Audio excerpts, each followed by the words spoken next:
नमस्कार साथियों, एक बार फिर से आप सभी का स्वागत है आपके अपने YouTube channel easy English hub पे। और सबसे पहले तो मेरी उन माता और बहनों को महिला दिवस की बहुत बहुत बधाई हो, जो कि इस चैनल को विजिट कर रहे हैं, इस चैनल पे पहली बार विजिट कर रहे हैं और रेगुलर देखते हैं क्लासेस। ठीक है ना, उनको सभी को महिला दिवस की बार बार आपको बधाई हो। ठीक है, जो आज का जो सेशन रहेगा वो काफी इंपॉर्टेंट सेशन है और जो नए बच्चे हैं, जो कंपटीशन में नए नए उतरे हैं, उनके लिए काफी इंपॉर्टेंट सेशन रहेगा। और वो भी देख सकते हैं जो अपने आप को सचिन तेंदुलकर मानते हैं, वो भी देख सकते हैं, क्योंकि कई बार क्या कि एक्सपीरियंस होते हुए भी गलती हो जाती है, तो वो भी देख सकते हैं। इसमें कोई दिक्कत वाली बात नहीं है कि आज का जो सेशन रहेगा वो काफी इंपॉर्टेंट रहेगा और काफी बेनिफिशियल रहेगा आप लोगों के लिए। देखना, आज का जो टॉपिक रहेगा वो प्रॉपर ये क्लास नहीं है। क्लास तो अपनी शाम को 7:15 बजे आती है, मंडे टू सैटरडे। ठीक है ना। अब देखो सिलेक्शन स्ट्रेटेजी यानी सिलेक्शन की रणनीति, ये आज के सेशन में इस पर बातचीत करेंगे, चर्चा करेंगे, है ना। अब ये सेशन है वो स्टूडेंट्स भी देखेंगे जो अभी एग्जाम में उतरे हैं, अभी कंपटीशन में उतरे हैं, और वो स्टूडेंट्स भी देखेंगे जो अपने आप को सचिन तेंदुलकर, सौरव गांगुली और जो विराट कोहली है वो मानते हैं। ठीक है, वो भी देखेंगे। तो ये दोनों के लिए है, ये सेशन है, ये दोनों के लिए है। देखना क्या कि एग्जाम में पेपर को कैसे अटेम्प्ट करें, एग्जाम में पेपर को कैसे अटेम्प्ट करें। यानी कई बार मेरे से जो ऑफलाइन स्टूडेंट्स है वो पूछते रहते हैं कि सर एग्जाम में पेपर को कैसे अटेम्प्ट करें, कैसे अपनी जो माइंडसेट है वो होना चाहिए। तो मैं कई बार उनको मैं बताता भी हूं और कई बार मैं गाइड भी करता हूं। ठीक है ना। तो इसीलिए मैंने सोचा कि क्यों ना एक इसका पर्टिकुलर सेशन दे दिया जाए, ताकि सभी बच्चों का कल्याण हो जाए, सभी बच्चों का भला हो जाए। ठीक है ना। तो देखना, सबसे पहले पॉइंट आता है, वो आता माइंडसेट। ठीक है, माइंडसेट, है ना। एक सेकंड रुकना, मैं फोकस सेट कर लेता हूं। ठीक है,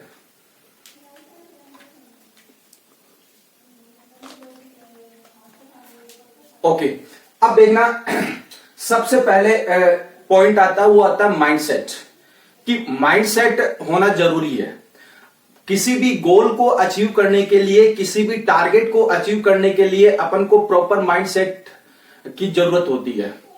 अब कई बार क्या है कि एग्जाम हॉल में गलती, ठीक है, एग्जाम हॉल में गलती। अब कई बार क्या है कि मतलब कि बहुत सारे बच्चे ऐसे होते हैं जो एग्जाम में गलती करते हैं।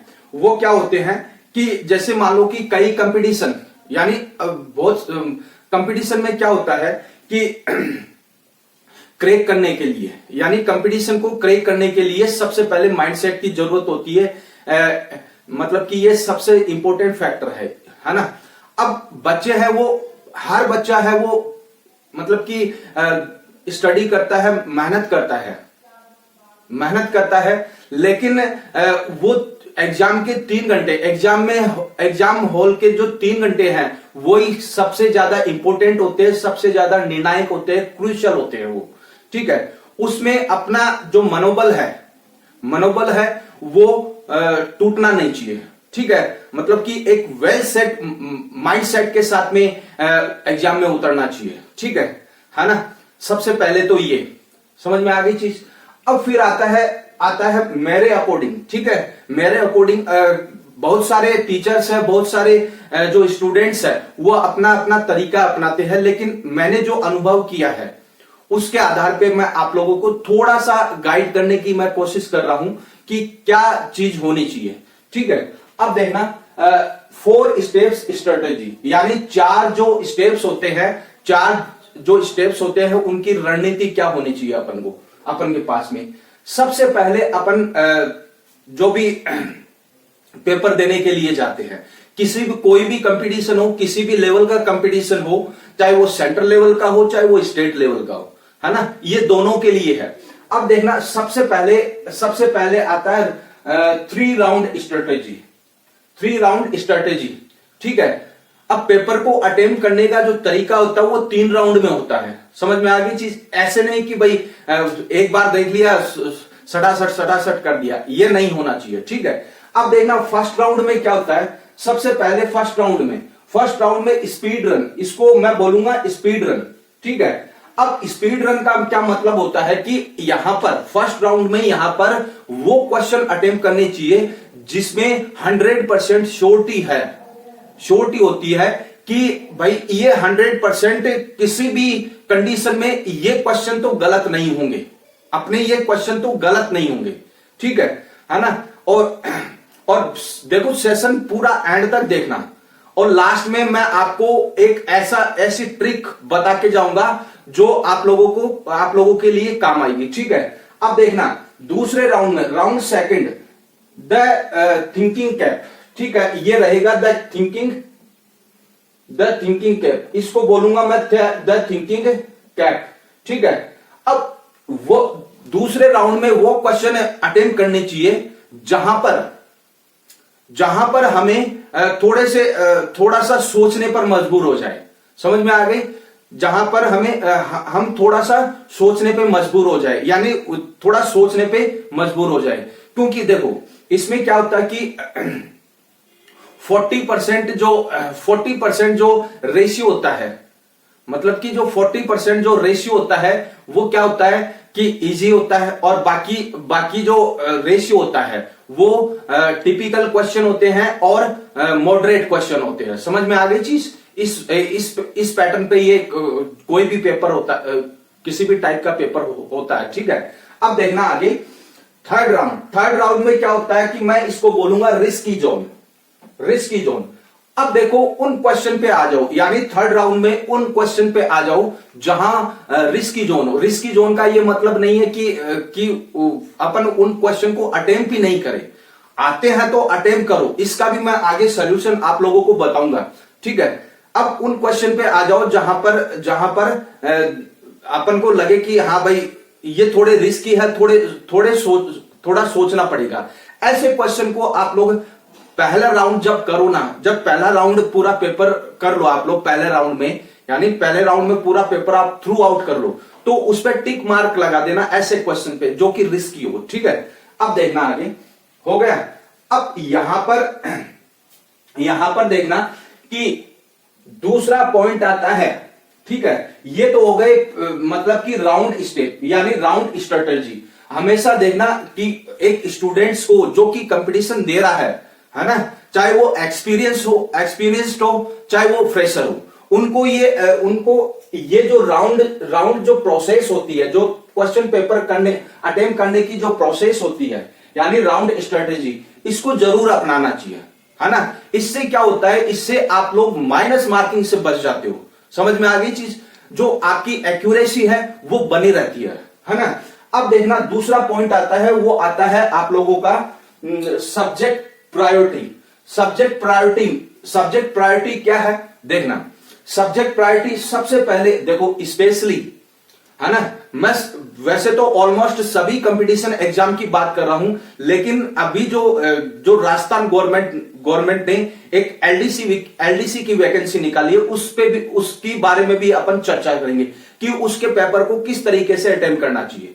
अब देखना पहले जीके एंड हिंदी, यानी सबसे पहले जीके और हिंदी के क्वेश्चन को आप अटेम्प्ट करोगे, है ना, अटेम्प्ट करना चाहिए, क्योंकि ये क्वेश्चन क्या है, ये क्वेश्चन टाइम कंज्यूमिंग नहीं होते हैं। समझ में आ गई चीज? ये क्वेश्चन टाइम कंज्यूमिंग नहीं होते हैं। अब पहले इन क्वेश्चंस को आप अटेम्प्ट कर लोगे तो आप लोगों का टाइम बच जाएगा। एक बेनिफिट ये रहा तुम लोगों का, ठीक है ना।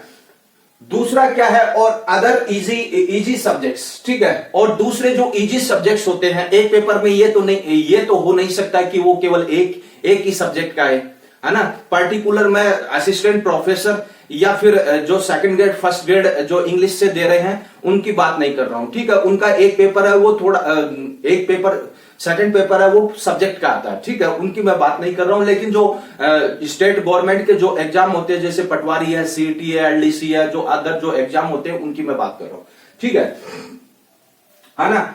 अब देखना दूसरे नंबर पे, यानी जब आप लोगों ने जीके और हिंदी और अन्य जो इजी सब्जेक्ट्स के जो क्वेश्चन अटेम्प्ट कर लिए, दूसरे नंबर पे आप क्या करोगे? दूसरे नंबर पे आप लोगों को स्पेशली जो वो बच्चे सुन लेना जो सीईटी देंगे और जो एलडीसी एग्जाम देंगे वो सुन लेना।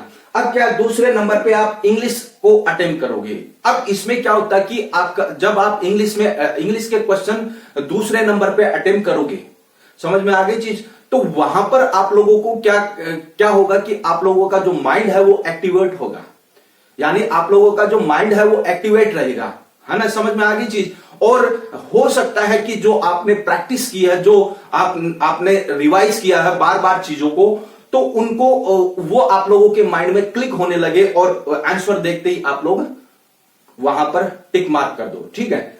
अब देखना सबसे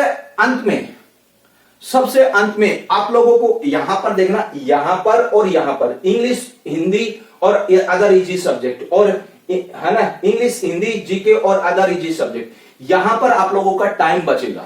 समझ में आ गई चीज, यहां पर आप लोगों का टाइम बचेगा। क्योंकि जीके की तैयारी है वो राजस्थान के ऑलमोस्ट स्टूडेंट्स वो करते हैं। समझ में आ गई चीज। अब देखना सबसे अंत में आप लोगों को मैथ और रीजनिंग को लेना है ना, सबसे अंत में आप लोगों को मैथ और रीजनिंग को लेना। ये मैं क्यों कह रहा हूं, क्योंकि ये टाइम कंज्यूमिंग सब्जेक्ट्स हैं। समझ में आ गई चीज। अगर शुरू में एक बार आप लोगों ने मैथ को छेड़ दिया तो वहां पर एक भी क्वेश्चन आप लोगों का गलत, यानी फंस गया, ठीक है। मैं नहीं चाहता कि एक भी क्वेश्चन गलत हो, ये नहीं चाहता, लेकिन हो सकता है कि एक भी क्वेश्चन आप लोगों का फंस गया वहां पर, तो पूरे पेपर में आप लोगों का जो माइंड सेट है वो खराब ही रहेगा। हो सकता है कि आप लोगों का पेपर भी थोड़ा सा बिगड़ जाए, ठीक है। चाहता नहीं हूं, कोई भी एजुकेटर ये नहीं चाहता है कि उनका जो स्टूडेंट है उसका पेपर बिगड़ जाए, कोई भी नहीं चाहता। ये एक गुरु है, वो अपने शिष्य का भला ही चाहता है। समझ में आ गई चीज। अब देखना, है ना, तो तीसरे नंबर पे, यानी मतलब कि सबसे अंत में इसको लेना अपन को, ठीक है, क्योंकि ये टाइम कंज्यूमिंग है और कैलकुलेशन बेस्ड ये सब्जेक्ट होते हैं, है ना। अब देखना, अब ये दूसरा स्टेप हो गया, दूसरा पॉइंट हो गया। तीसरा पॉइंट क्या है? तीसरा पॉइंट है नेगेटिव मार्किंग से दोस्ती, है ना, नेगेटिव मार्किंग से दोस्ती, है ना। अब इसमें क्या, इसमें देखना, मैं इसको लालची फैक्टर कहूंगा या तुक्केबाज फैक्टर कहूंगा, है ना, लालची फैक्टर कहूंगा या तुक्केबाज फैक्टर कहूंगा। क्योंकि अपन को क्या है कि अपन मतलब तुक्का मारने के चक्कर में क्या करते हैं कि जो क्वेश्चन को ज्यादा करते हैं और वो जो गलत क्वेश्चंस का जो रेशियो है अपना ज्यादा हो जाता है और अपन बैकफुट पे चले जाते हैं। समझ में आ गई चीज। यही इसका सबसे बड़ा रीजन है, समझ में आ गई चीज। अब देखना, अब इस पॉइंट में सबसे इंपॉर्टेंट फैक्टर रहेगा, वो रहेगा आप लोगों का accuracy is the king. Accuracy is the king, ये सबसे इंपॉर्टेंट फैक्टर रहेगा। एक्यूरेसी क्या है? अब देखना, जब 4 ऑप्शन में से, समझ में आ गई, आप लोगों को वैसे 5वां ऑप्शन मिलेगा, ई का ऑप्शन मिलेगा आप लोगों को। ई का ऑप्शन वो तो आप लोगों को पता ही है कि भाई ई का ऑप्शन कब भरा जाता है, जब 4 ऑप्शन में से कोई नहीं आ रहा है ना, 4 ऑप्शन में से कोई कुछ भी नहीं आ रहा है, तो उस क्वेश्चन को छोड़ देना है, रिस्क नहीं लेना है।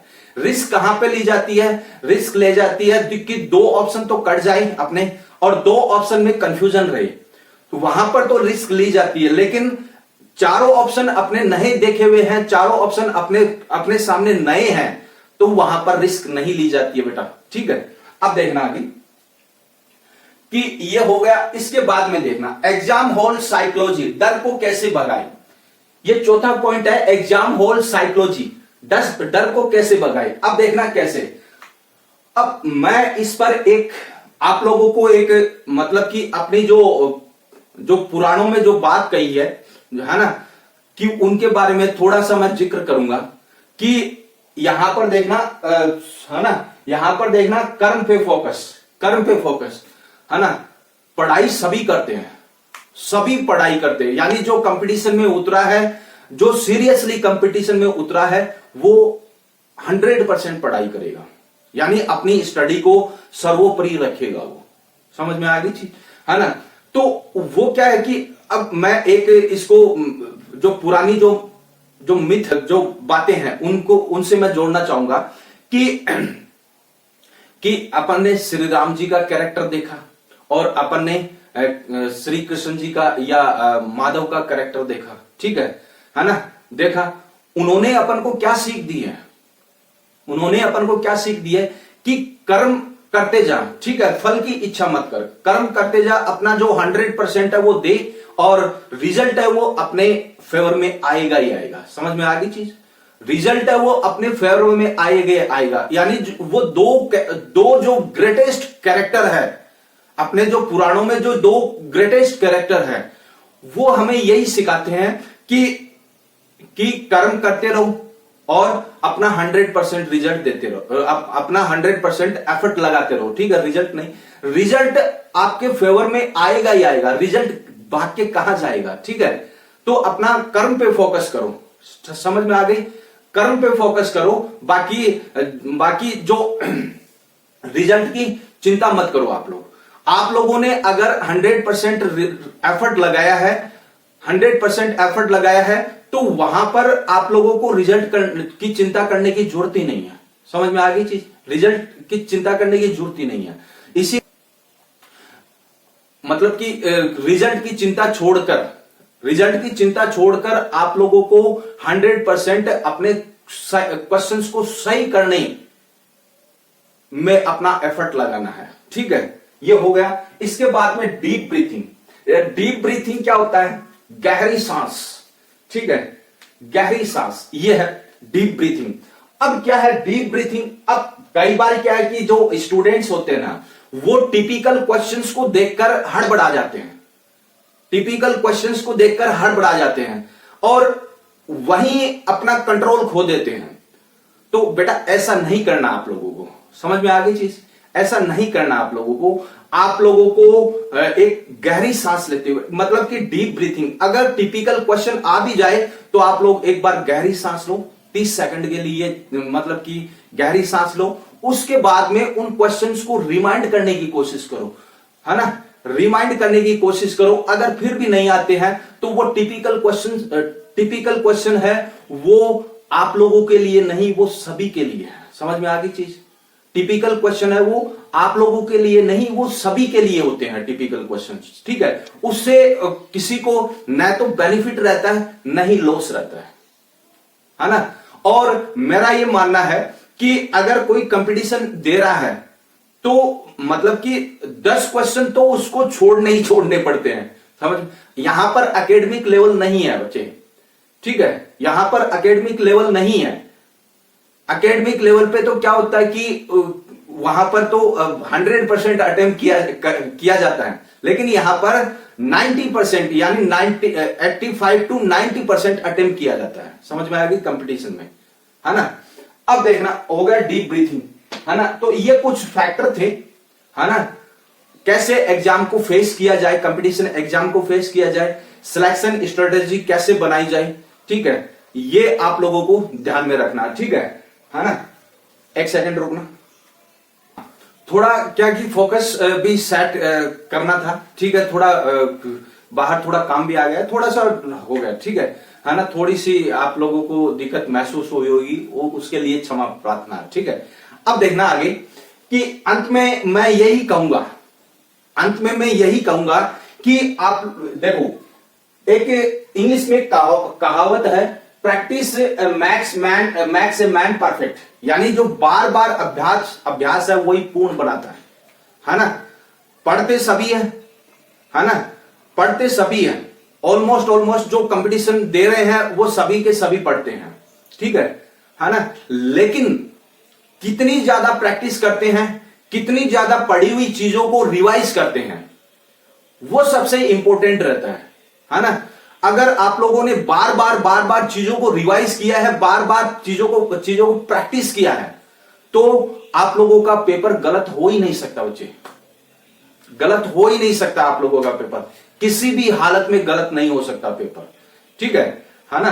तो मैं बस यही कहूंगा अंत में कि मेरी भगवान से और ईश्वर से यही प्रार्थना रहेगी कि आप लोगों का सिलेक्शन है वो हो जाए, ठीक है। और ये जो बेरोजगारी का जो अनएम्प्लॉयमेंट का जो दंश है वो आप लोग उससे आप लोगों को जल्दी से जल्दी मुक्ति मिल जाए, यानी आप लोग अपने रोजगार में लग जाओ, अपने रोजगार में कहीं ना कहीं सेट हो जाओ। मेरी यही प्रार्थना रहेगी ईश्वर से, ठीक है। और सबसे इंपॉर्टेंट चीज वो क्या है कि अब कई क्या है कि बोलेंगे भी इसके बारे में, वो क्या है देखना। इंग्लिश का जो बैच है, समझ में आ गई, इंग्लिश का जो बैच है वो इसी चैनल पे, आपके इसी चैनल पे चलाया जा रहा है, एलडीसी और सीटी के लिए स्पेशली। कभी मौका मिला तो इंग्लिश का बैच यानी पार्टिकुलर इंग्लिश का बैच भी चलाएंगे, किसके लिए, टीचर वैकेंसीज के लिए, ठीक है ना। तो अब फिलहाल के लिए तो अपना जो बैच चल रहा है वो सीटी और एलडीसी के लिए चल रहा है, ठीक है ना। और आपके इसी चैनल पे है इजी इंग्लिश हब्स, ठीक है, हब नहीं है, हब्स है, ठीक है। रेगुलर क्लासेस मिल रही है आप लोगों को शाम को, मंडे टू सैटरडे इवनिंग में 7:15 बजे। समझ में आ गई चीज, है ना। तो मतलब कि प्लेलिस्ट बनी हुई है, जाकर आप लोग देख सकते हो, बाकायदा देख सकते हो, ठीक है ना। प्लेलिस्ट बनी हुई है, आप ही लोगों के लिए है वो प्लेलिस्ट, और डिलीट नहीं हुई है, और कभी भी डिलीट नहीं होगी, भविष्य में भी कभी भी डिलीट नहीं होगी। ये क्लासेस आप लोगों के लिए ही है, समझ में आ गई चीज। तो ये आप लोगों को ध्यान में रखना चाहिए, प्राइम टाइम है ये, है ना, ये अपना प्राइम टाइम है। इसमें तो आप लोगों को क्लासेस रेगुलर देखनी है, समझ में आ गई चीज। मैं मानता हूं कि इंग्लिश और मैथ एक ऐसे सब्जेक्ट है, वो सिलेक्शन दिलवा भी सकते हैं, सिलेक्शन छीन भी सकते हैं। और स्पेशली इंग्लिश, ठीक है, मैथ की तो फिर भी तैयारी कर लेते हैं, ठीक है ना। लेकिन इंग्लिश एक ऐसा सब्जेक्ट है जो अपनी लैंग्वेज नहीं है, अपना जो सब्जेक्ट नहीं है। पढ़ाने को एकेडमिक लेवल में और कंपटीशन लेवल पर ये पढ़ाया जाता है, लेकिन अपनी लैंग्वेज नहीं है, फॉरेन लैंग्वेज है, समझ में आ गई चीज। तो इसको सॉर्ट आउट करने के लिए, इसको इजी करने के लिए कि एग्जाम में और क्वेश्चन किस तरीके से बनते हैं, ठीक है, और किस तरीके से इसको पढ़ाया जाए, ठीक है, किस तरीके से इसको स्टूडेंट्स के सामने इजी तरीके से प्रेजेंट किया जाए, ठीक है, प्रेजेंट किया जाए। तो यही हमारी कोशिश रहेगी, ठीक है ना। तो अपना जो ये प्राइम टाइम है वो आप लोगों को ध्यान में रखना है, ठीक है। मंडे टू सैटरडे आती है अपनी क्लासेज इजी इंग्लिश हब्स, ठीक है, हब्स HUBS, ठीक है, हब नहीं है, हब्स है, ठीक है। इस बात का आप लोगों को ध्यान रखना है, ठीक है। तो इस सेशन को एंड करते हैं, और उम्मीद है कि ये सेशन आप लोगों के लिए बहुत ही बेनिफिशियल रहेगा। बस आज के सेशन में इतना ही है, मिलते हैं नेक्स्ट क्लास में। एक अपनी जो क्लासेज है वो रेगुलर चल रही है, आप लोगों को सभी को पता है कि रेगुलर चल रही है, और मतलब 40% है वो सिलेबस अपना हो चुका है विथ एमसीक्यूज 40% है वो सिलेबस हो चुका है विथ एमसीक्यूज, समझ में आ गई चीज। और चाहो तो मैं एग्जाम के पास में इसके टॉपिक वाइज मैराथन भी दे दूंगा, ठीक है। ज्यादा लोड लेने की जरूरत नहीं है इंग्लिश के प्रति। इंग्लिश की टेंशन तो मुझ पे छोड़ दो बस, और कुछ भी, है ना, बस मुझ पे छोड़ दो, और बाकी सब्जेक्ट की आप लोगों को अपने अनुसार अपने अकॉर्डिंग तैयारी करनी है, ठीक है। तो और मेरी भगवान से यही प्रार्थना रहेगी कि आप लोगों का सिलेक्शन जल्दी से जल्दी हो जाए, ठीक है। बस आज के सेशन में इतना ही, हम मिलते हैं नेक्स्ट क्लास में। इस सेशन को बस यहीं पे एंड करते हैं। जय हिंद, जय भारत।